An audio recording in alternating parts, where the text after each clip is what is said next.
Nosso estudo espírita, ele é de perguntas e respostas, e quem irá contribuir hoje com esse estudo é nossos amigos e colaboradores Davi Santos e Shirley Milagre. Um bom estudo a todos. Uma boa tarde a todos, uma boa tarde aos nossos amigos internautas, aqueles que nos acompanham, que estarão assistindo esse vídeo de perguntas e respostas. Boa tarde. A gente espera que, com a nossa singela contribuição, possamos, de alguma forma, elucidar algumas questões, algumas dúvidas que são trazidas à casa, né, através de perguntas elaboradas pelos frequentadores. E, desta forma, que possa essa doutrina tão maravilhosa que é o Espiritismo chegar até os corações dos queridos irmãos e levar cada resposta dada a essas perguntas como uma forma de consolo, de alívio e de esperança aos nossos corações. A primeira pergunta que nós vamos responder, ela pergunta o seguinte: o que quer dizer ir para o inferno para a doutrina espírita? Bom, essa questão do céu e do inferno, ela foi tratada por Allan Kardec, à luz do Consolador Prometido, já nos primórdios da codificação da doutrina espírita, através da obra intitulada O Céu e o Inferno, né? A partir daí, nós temos várias obras complementares trazidas pela psicografia, principalmente do Chico, né?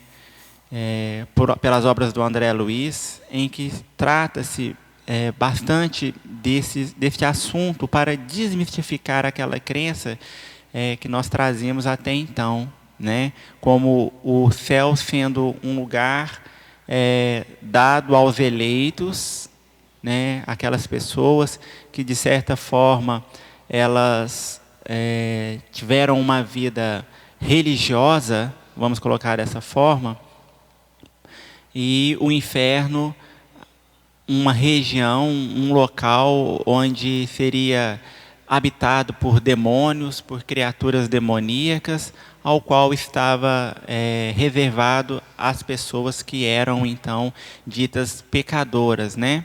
Ou seja, de um lado a pessoa estava condenada eternamente ao sofrimento, e por outro a pessoa estaria também eternamente ligada a uma região de extremo gozo e prazer. Não é bem isso que a doutrina nos ensina, né? Tanto as regiões celestes, os mundos felizes, quanto as regiões infernais, as regiões de sofrimento, ela é uma conquista do próprio ser. Muitos não precisam, propriamente dito, desencarnar para viver no céu ou no inferno, né? Jesus, no seu Evangelho, ele nos diz que o reino dos céus, ele é uma construção dentro de nós mesmos. Então, é mais um estado de consciência, um estado de espírito, do que propriamente dito um local, né? Embora existam, sim, locais felizes, locais de júbilo, mas não como o céu mitológico descrito e ensinado ao longo dos séculos, né? Como um local de ociosidade, um local onde ninguém faz nada, fica todo mundo ali, como diriam os jovens de hoje em dia, curtindo uma vibe, né? Ao contrário, é um local feliz porque nós somos úteis. Porque lá também existe o trabalho, porque lá também existe a possibilidade de crescimento. E eu vou até um pouco mais além. Não existe felicidade maior do que fazer o bem, né? Do que amar. Jesus, ele nos diz que o Pai trabalha até hoje. Então, por que nós esperamos um céu onde ficaríamos ociosos, né? Como, por exemplo, descrito na literatura clássica, a mitologia grega, né? Os Campos Elíseos, por exemplo, onde eu ficaria ali extremamente ocioso, sem o que fazer, tomando vinho, ouvindo música, aquela coisa sem sentido para o espírito. Eu imagino que muitos, com essa situação da quarentena, e que ficam em casa, né, e não têm, talvez, tantas atividades para se fazer em casa, estão acostumados com uma rotina de trabalho e de movimentação, sentem-se incomodados, né, pela falta de produzir algo. Embora nós sabemos que dentro de casa, se a gente procurar trabalho, serviço, a gente acha toda hora, né? Que nunca falta serviço em casa. Mas ainda assim foge do propósito do ser humano, que é colaborar com a criação, que é ser coautores com Deus desse mundo feliz, desse mundo melhor. O mesmo acontece com as regiões infernais de sofrimento, né? Não é uma região onde a criatura ela está condenada perpetuamente a viver ali em suplício e agonia. Muito além disso, é uma oportunidade que o indivíduo desperte em si a consciência e a necessidade de reaver as suas atitudes, os seus enganos, né? André Luiz, ele nos fala em duas obras, tem duas falas dele, que nos diz bem sobre o que é o inferno, né? Na visão espírita. Ele fala o seguinte, no livro Missionários da Luz: quase todas as escolas religiosas falam do inferno de penas angustiosas e horríveis, onde os condenados experimentam torturas eternas. São raras, todavia, as que ensinam a verdade da queda consciencial dentro de nós mesmos, esclarecendo que o plano infernal e a expressão diabólica encontram o início na esfera interior de nossas próprias almas.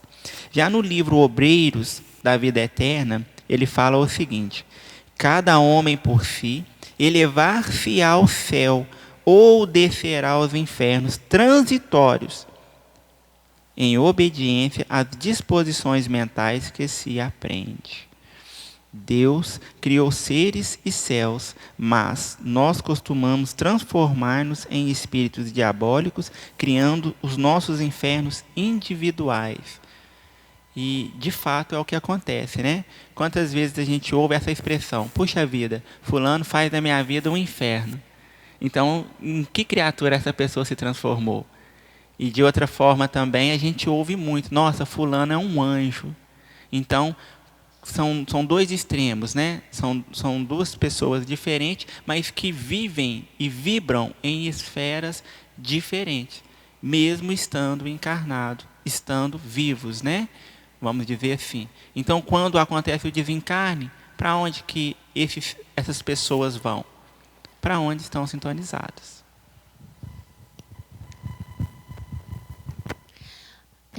Boa noite a todos, né? É uma alegria a gente estar aqui novamente nesse programa, né, de perguntas e respostas.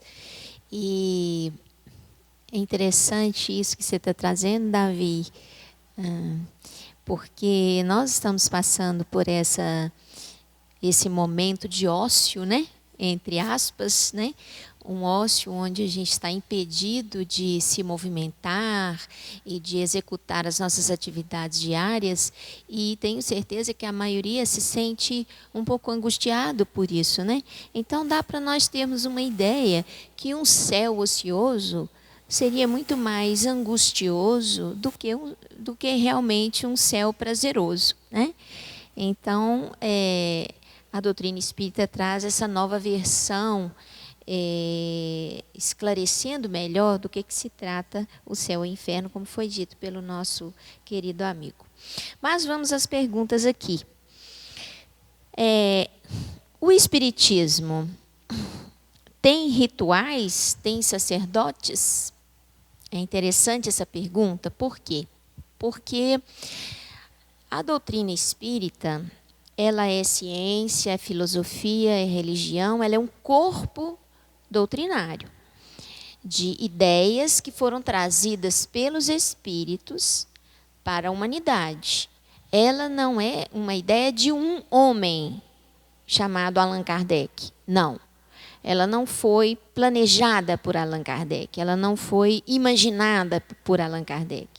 Allan Kardec, ele, com o seu espírito científico e o seu método pedagógico, ele simplesmente organizou aquilo que os espíritos trouxeram, formando esse corpo doutrinário que ele próprio nomeou como espiritismo, para diferenciar de espiritualismo, que já era uma palavra que existia antes, né? Mas como esse corpo doutrinário era algo novo, diferente, alguns pontos de contato com o espiritualismo, mas não é simplesmente espiritualismo. É uma nova filosofia, ciência e uma nova religião, no sentido de colocar a criatura em contato com o Criador. Então, como corpo doutrinário, não existe sacerdote, né? E não tem rituais, porque tudo na doutrina espírita tem por base ideias, tá certo? Evidentemente que rituais, muitas vezes nós, como praticantes desse corpo doutrinário, criamos muitas vezes rituais, tá? E às vezes esses rituais, eles vão de um simples apagar a luz e fazer uma prece no escuro, né? Até rituais que não fazem parte do corpo, que não tem fundamento na doutrina espírita. São puramente rituais ligados a seitas espiritualistas, afro-brasileiras, por exemplo, né? Então, na doutrina espírita não existe ritual. A doutrina espírita nos convida à prática simples e pura do cristianismo, como foi no início, logo depois que o Cristo partiu. O cristianismo era uma prática que era feita em regiões escondidas por causa da perseguição romana, né, aos cristãos, muitas vezes em tumbas, né, em cavernas, onde as pessoas se reuniam para fazer a sua prece e para estudar o Evangelho de Jesus, com a finalidade de mudar o seu comportamento. Então, o Espiritismo, ele quer resgatar esse cristianismo. É o cristianismo redivivo. E não existe sacerdotes, né? Existem trabalhadores da doutrina que executam cada um uma função colaborativa, mas isso não é uma hierarquia, vamos dizer assim, administrativa, né? Não existe essa hierarquia espiritual, administrativa. Existe a função que cada um tem, desde o colaborador que faz a higiene do ambiente onde há a reunião das pessoas, até o médium que colabora em trazer a mensagem dos desencarnados para quem está encarnado, cada um com seu papel, cada um com a sua função, ninguém melhor do que o outro, cada um fazendo o seu trabalho. E é nisso que consiste a doutrina espírita. Tudo que ultrapassa isso, como o uso de incenso, de talismã, de amuleto, de cartas, de búzios e etc., né, e várias outras coisas, isso não tem fundamento, não tem bases no espiritismo, na filosofia, na ciência, na doutrina espírita. Não tem base. Se você for analisar, a base disso está em crenças, que é diferente de doutrina espírita. Uma coisa é crença, outra coisa é doutrina espírita, né? Então, às vezes, a criatura tem uma crença de que determinadas posições e cartas dizem a respeito de determinadas coisas. Isso é uma crença da criatura que faz esse tipo de ritual, né? Que apresenta esse tipo de trabalho, vamos dizer assim, né? Mas isso não é doutrina espírita, tá? De forma nenhuma. Nada com a doutrina espírita. Existe uma diferença muito grande, né, de espiritismo e espiritualismo. E aí, como você mesmo disse, as pessoas confundem isso bastante, né? A próxima pergunta é o seguinte: nas reencarnações, estaremos com os mesmos espíritos? Bom, isso é muito, vamos colocar assim, depende do propósito dessa reencarnação, né? Vamos ver o que o Evangelho segundo o Espiritismo nos fala sobre isso.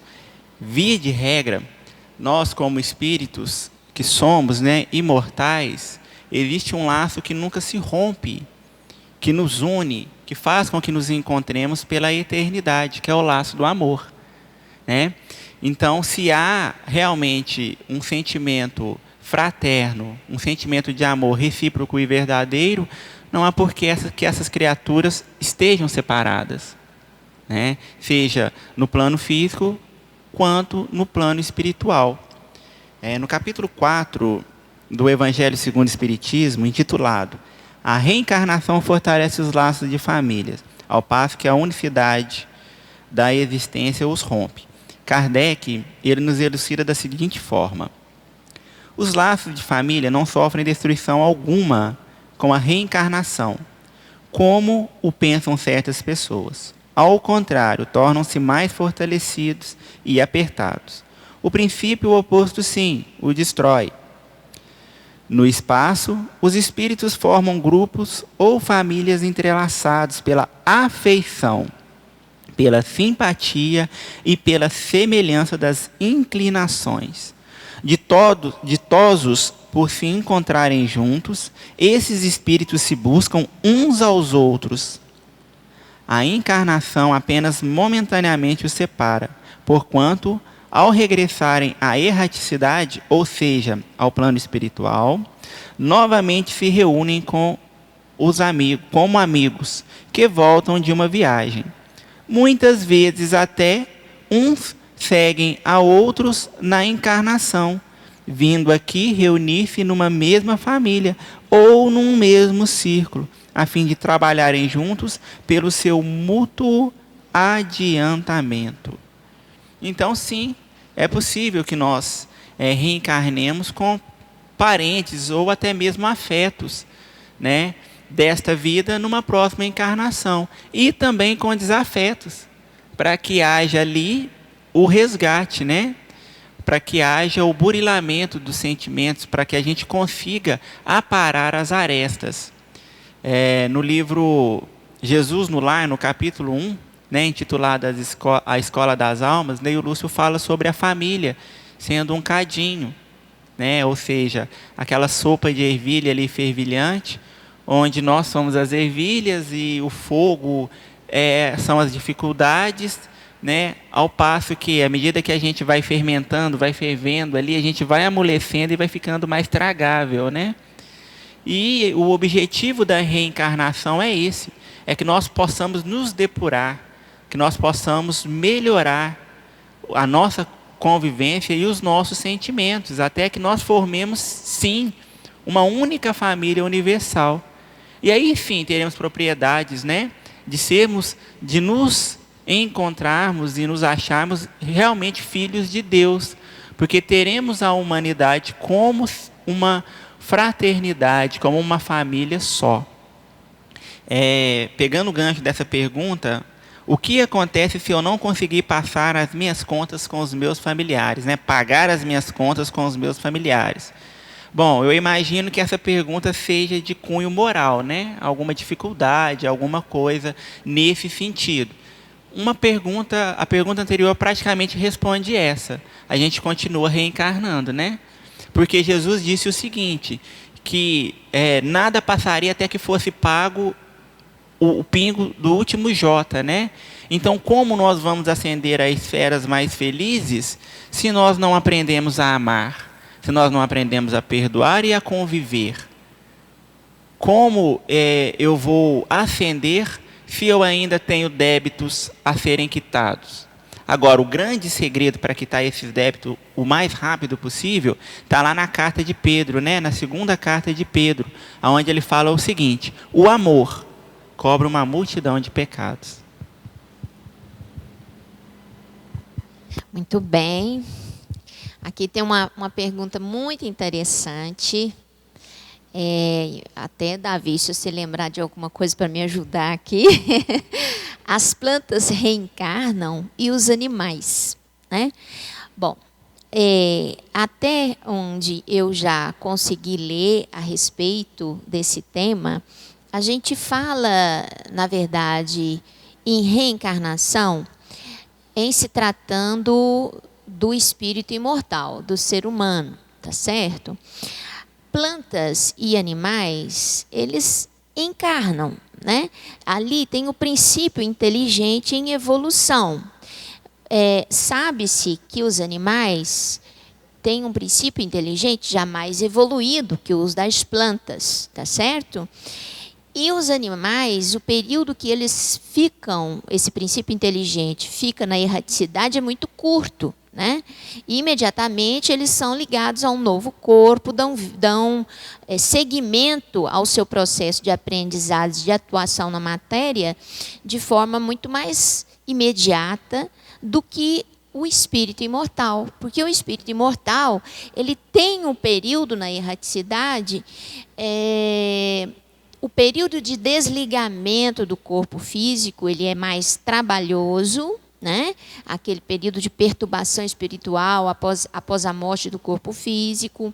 Ele depois tem um período na erraticidade em que ele vai fazer um inventário, vamos dizer assim, né? Consciencial da sua última existência. E aí ele vai, então, se posicionar diante daquilo que ele fez com a vida que ele teve aqui na Terra.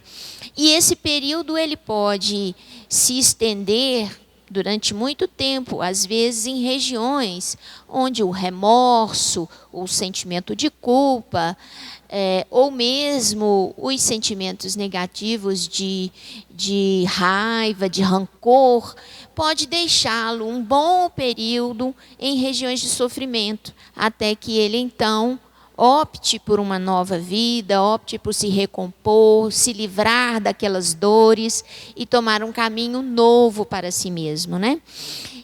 Então, a gente fala reencarnação praticamente para o espírito imortal, ou seja, para o princípio inteligente que atingiu a condição de espírito imortal com capacidade de fazer reflexão sobre sua própria vida, sobre o que sente, sobre o que pensa, sobre o que faz. Diferente das plantas e dos animais, onde o princípio inteligente ele ainda não está na condição de exercício de livre-arbítrio. Ele ali está experimentando a sua relação com a matéria. Ele está em fase de experimentação, de aprendizado, de como dominar a matéria para se expressar. Então, essa fase, embora a gente saiba que o princípio inteligente ele volta a habitar novos corpos de forma quase que imediata, a gente não fala nisso como se fosse uma reencarnação, que essa é um registro de reflexão da própria vida, né? Então, é um pouco diferente do que acontece na fase das plantas e na fase dos animais, ok? Se quiser complementar alguma coisa, Davi, à vontade. Eu vou pegar um trecho aqui do livro A Gênese, né, para a gente poder só complementar mesmo, para ficar um pouco mais explicado. Deixa eu achar aqui no meu livro. Procura, deixa eu só aproveitar que está dentro do mesmo tema, reencarnação. há uma pergunta aqui dizendo assim: existem outras religiões que aceitam a reencarnação? Sim, existem, né? Uma que eu posso dar um exemplo assim que é mais fácil e rápido é o budismo, né? O budismo, ele aceita a reencarnação como fato, né? Tem uma pequena diferença, que eles ainda creem que o espírito retrograda, que ele pode se reencarnar, inclusive como animal, né? Que é uma coisa que os espíritos vêm nos dizer que não acontece isso, né? Uma vez que você atinge a sua condição de exercício do livre-arbítrio, que é na condição humana, você não mais habita o corpo de um animal, porque ele não tem estrutura para o exercício do psiquismo que você já conquistou. Então, não tem sentido você ocupar um corpo de animal numa reencarnação. Mas o budismo, ele prega a reencarnação como uma verdade. Falando sobre o princípio inteligente, né? É assim que esse princípio, de início incipiente, manifesta-se e evolui gradativamente, manifestando-se então desde os reinos inferiores da natureza, a partir do mineral, passando pelos reinos vegetal e animal, até alcançar o reino nominal, quando atinge a racionalidade. O princípio inteligente manifesta-se assim das seguintes formas: reino mineral, na forma de movimento da matéria, pois o átomo já se agita por si só. Reino vegetal, através do germinar, nascer, crescer, enfim, em forma de vida. Reino animal, manifesta-se através do instinto e das sensações. Reino hominal, sobre a forma da consciência e da racionalidade. Os espíritos. Pode-se dizer que os espíritos são individualizações do princípio inteligente, como os corpos são individualizações do princípio material. A época e a maneira dessa formação é que desconhecemos, né? Então, é assim que a doutrina espírita nos explica sobre essa questão do princípio inteligente, né, que rege todo o universo. Já com relação à reencarnação, sobre o credo da reencarnação, é interessante, um fato desconhecido, é que até o século VI, a própria Igreja Católica Apostólica Romana, ela acreditava na reencarnação. Era fato que os judeus, desde o momento da caminhada de Cristo na Terra, até então, os cristãos do século VI, eles acreditavam na reencarnação, né? Isso fica muito explícito no diálogo de Jesus com Nicodemos, quando Jesus diz para Nicodemos que a ele era necessário nascer de novo. Quando Nicodemos pergunta ao Cristo o que ele faria para entrar no reino dos céus, né? E aí Jesus diz: a ti é necessário que nasça de novo. E quando Nicodemos se surpreende com essa afirmativa do Cristo, Jesus então devolve com uma pergunta: olha, como sendo você um doutor da lei não conhece essas coisas? Por que Jesus ele faria essa pergunta para Nicodemos? Porque fazia parte da cultura, dos ensinamentos religiosos daquela época, as questões da reencarnação. Tanto que, num outro momento, Jesus pergunta aos discípulos quem ele era, quem o povo achava que Jesus era. E os discípulos então dizem: olha, alguns falam que você é Elias, outros falam que você é Isaías, ou um dos profetas renascidos. Então, se eles não acreditassem na reencarnação, da onde é essa afirmativa de que o Cristo seria um dos profetas renascidos, né? A questão da reencarnação, ela foi tirada por causa da imperatriz Teodora, né?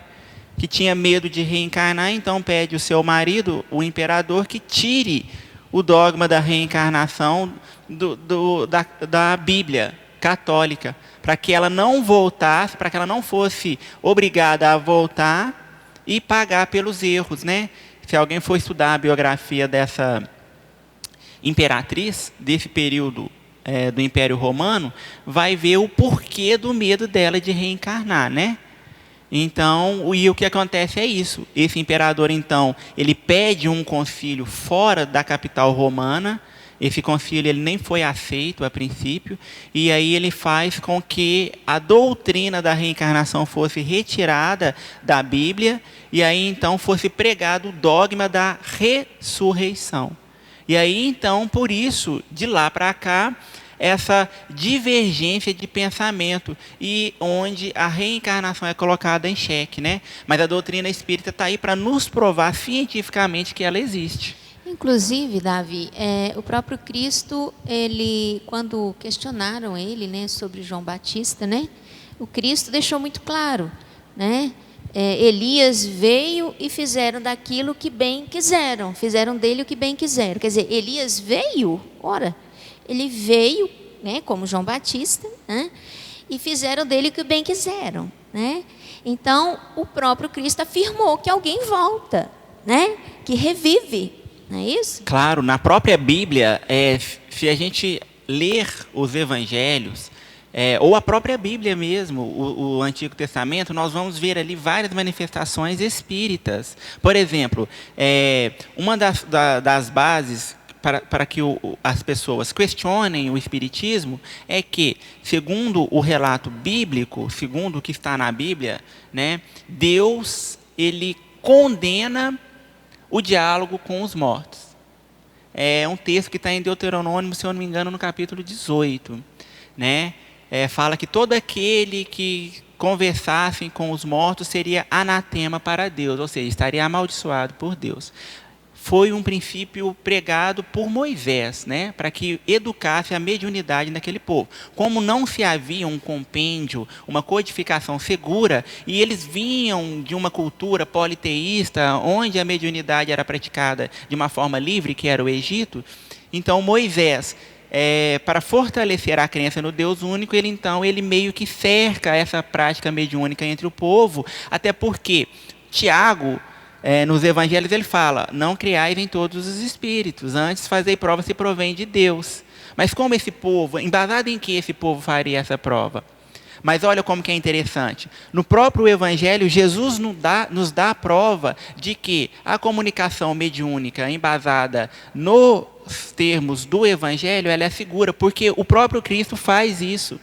E passa desapercebido. Porque no momento da transfiguração, esse momento todo mundo deve lembrar, Jesus sobe ao monte com seus discípulos, e aí então aparece ali duas figuras enigmáticas, né? De um lado de Jesus, Moisés, e do outro lado, Elias.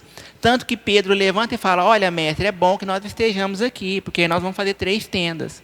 Uma para o Senhor, uma para Elias e outra para Moisés. Jesus ele está dialogando com esses homens. Eles estavam encarnados? Moisés já havia desencarnado há mais de 800 anos atrás. E Elias, então? No mínimo uns 450, 460 anos. Então eram o quê que estavam ali dialogando com Cristo? Espíritos.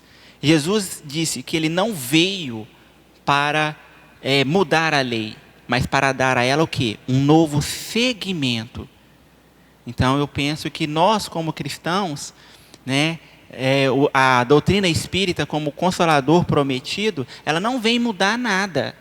Ela vem dar o quê? Um segmento diferente. Ela vem fazer aquilo que Cristo nos disse que faria. Nos fazer lembrar das coisas que nós havíamos esquecido e nos ensinar as coisas que Ele não pôde nos ensinar na época por causa das condições que nós tínhamos de aprendizado naquele tempo.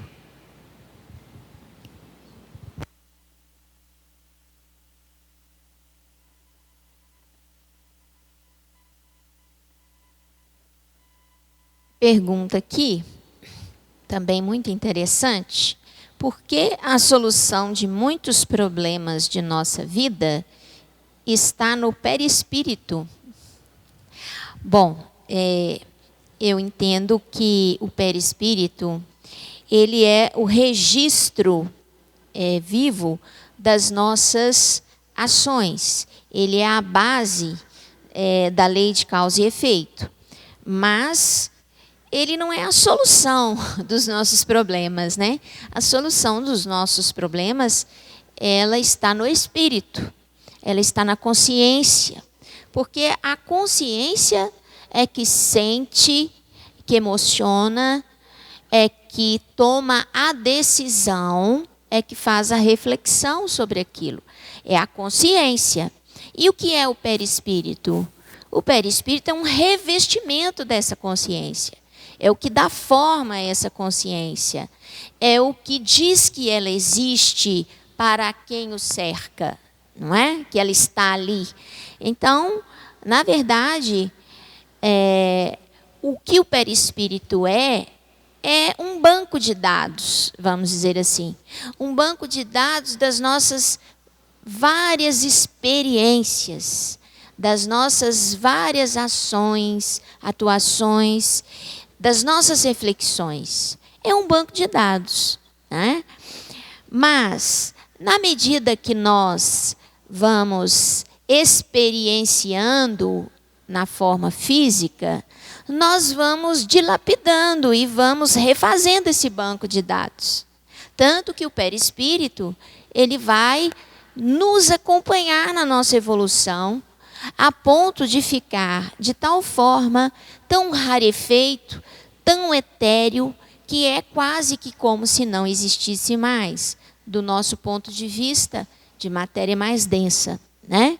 Então, o perispírito evolui junto com a consciência que guarda nele as suas experiências, que registra nele as suas energias, né? Os seus clichês mentais, não é isso? Então, na verdade, ele não é solução de muitos problemas, mas ele é a raiz, vamos dizer assim, é o pano de fundo de muitas das nossas enfermidades. Muitas enfermidades físicas, elas têm a sua raiz no desequilíbrio do corpo bioplasmático, que é o perispírito, né? Lá ficou impregnado um registro de um desequilíbrio, de uma prática de afronta à lei do amor. E aquilo ali precisa ser expurgado. Aquele registro, ele precisa ser deletado, né? E como que ele vai ser deletado nesse banco de dados? Ele vai ser deletado na medida em que eu recoloco ali uma nova visão, uma nova reflexão, uma modificação naquele clichê, através de uma nova experiência, ou quando eu expurgo aquele desequilíbrio, lançando-o para o corpo físico, né? Então, é como um abscesso que você vai lá e faz uma punção e o pus sai todo para fora. Então, às vezes, esses desequilíbrios são drenados para o corpo físico na forma de enfermidades. Muitas das nossas enfermidades crônicas, né, que surgem de maneira súbita aí na nossa caminhada, elas são decorrentes desses registros de desequilíbrio que nós adquirimos através da nossa rebeldia em relação às leis divinas. Então, à medida que eu expurgo, o meu perispírito, ele se purifica junto com a minha consciência e vai se tornando mais leve, mais rarefeito, né? E, de fato, carregando com ele apenas registros leves, né? Histórias brilhantes e leves que o tornam cada vez mais etéreo, né? É assim o perispírito. Bom, eu gostaria de encerrar a minha participação deixando um versículo para todos nós, né? Um versículo que fala muito aos nossos corações nos dias de hoje. Está lá no Evangelho de João, no capítulo 16, no versículo 33, que o grande mestre, né, nosso amado Jesus, ele nos diz o seguinte: eu disse essas coisas para que em mim vocês tenham paz. Neste mundo vocês terão aflições, contudo tenham ânimo, eu venci o mundo. Então, a mensagem que eu gostaria de deixar, né, com esse versículo é que, apesar de todas as dificuldades que nós estamos atravessando, né, não apenas como sociedade brasileira, mas como sociedade universal, como irmãos fraternos que nós somos ou que estamos caminhando para ser, que possamos, acima de tudo, vibrar numa vibração mais elevada, numa faixa mais elevada, aonde a nossa consciência nos remete ao Cristo, a Jesus, aonde Ele nos diz para que tenhamos paz nele. Né? No mesmo Evangelho de João, no capítulo 3, o evangelista diz que Deus é amor. Jesus então nos diz que se Deus é amor e é Pai, quem de nós também, sendo Pai, daria coisas ruins aos filhos? Então, mesmo com toda a situação que aos nossos olhos pareça uma situação adversa, uma situação conflitante, uma situação difícil, tenhamos a certeza que Deus, nosso Pai, tem algo maravilhoso para nós. Tem um mundo maravilhoso, um mundo regenerado, um mundo onde o amor, onde a fraternidade já é maior do que as dores e o sofrimento. Que, acima de tudo, o governador espiritual deste planeta, o nosso amado Mestre Jesus, está no controle de todas as situações. E como bom pastor que Ele é, não desampara. Assim como Ele mesmo afirmou, nenhuma das ovelhas que o Pai me confiou se perderá. E todos nós somos ovelhas do aprisco do Cristo. Que Jesus nos ampare, nos abençoe e nos fortaleça nesses momentos. Bom, nós agradecemos também a atenção e o carinho aos internautas, a todos que nos ouviram no dia de hoje, desejando a todos muita paz, muita confiança, serenidade e aquela frase que é ajuda-te que o céu te ajudará, é a frase mais correta. Façamos todos a nossa parte nos cuidados, na atenção e estejamos certos que a providência divina está agindo em favor de todos. Então, muita paz e um abraço a todos.